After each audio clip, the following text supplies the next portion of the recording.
So I think it's interesting. The 16th Amendment, which was just allowed them to legally tax people, was finalized and put into effect in 1913. In one sentence. Yeah. And until 1913, what do you think the tax rate, the tariff rate was in the United States? Tariffs? I don't know what the Yeah. tariffs. The Yeah. tariff rate in the United States for all incoming goods, you know what it was? No. 29.6%. The whole government was funded off of tariffs Yeah. Yeah. until Well, they 1913. And then it annexed changed. it. They went down to, they went to 3% in 1927 and 1924. I'm sorry. During the 30s, they went up to the highest rate it's been since then, which is 19.8. And right now, on all countries except for selected ones in the United States, it's 14.5. Yeah. Well, Yeah. the, And the NAFTA crazy. is when it got it the lowest during NAFTA, North American Free Trade Act, is when the tariff rate between the United States, Canada, and Mexico. What we charged them was only 2 to 3%, depending on goods. Canada was charging us 60% on the Mhm. stuff Yep. coming in. Yeah, yeah. Well, Donald Trump brought this to the people's attention, and you try to let people know that this is horribly unfair, and they just think, I don't like Donald Trump. I don't like him, and it's bad.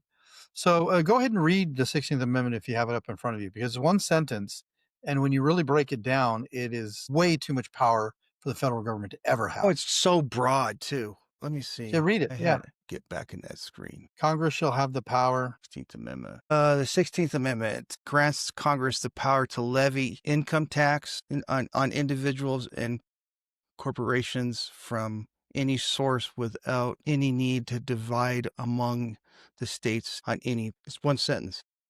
Yeah. Yeah. It basically says that individuals can be taxed everything from the moment that this is how broad it is, okay? And they were saying, "Oh, well, we've got these companies, they'll hide their money or they'll move it. So we got to have it broad enough so that we can put some teeth in it." And the truth is it was never truly ratified the proper way, but they just kind of glazed over it. They did it during, I think it was Christmas weekend, and they rammed it through and it passed. And a lot of people were terrified, but they swore that it would only be used for, you know, the top 1%, And it was would only going to be only, it would 4%. never, it would never go over 4%. It's only for the top 1%ers. So don't ever worry about it. And they kept that for a little while and then pretty soon it's whatever. But Within the words, this is why we keep looking for the Supreme Court to rein in the federal government. They'll never do it because we constitutionally have allowed them to say every penny, everything. It doesn't have to be money. It says all income from any source, right? They can tax it. So think about it this way. You're a baby and your mother puts a diaper on you. The government can come take that diaper. That is how powerful the 16th Amendment is. You have nothing that the government can't take from you. It is so, and because they haven't used that power that aggressively, people say, well, and then I've talked to people and I go, what if we got rid of the 16th Amendment? And their eyes get real wide. Well, how would we fund anything? They're just shocked. Like you couldn't do it any other way. I was actually at a Tea Party meeting and I asked the audience, these are very conservative people who don't like taxes at all, right? And I asked them, I said, okay, if I were to write legislation to eliminate the DMV. Not that I would have been able to, but if I were to write legislation that says we're going to eliminate the DMV, okay, it's gone tomorrow. How many of you guys would vote for that? And I had like one or two people out of like 75 raise their hand. I said, None of you guys want to get rid of the DMV?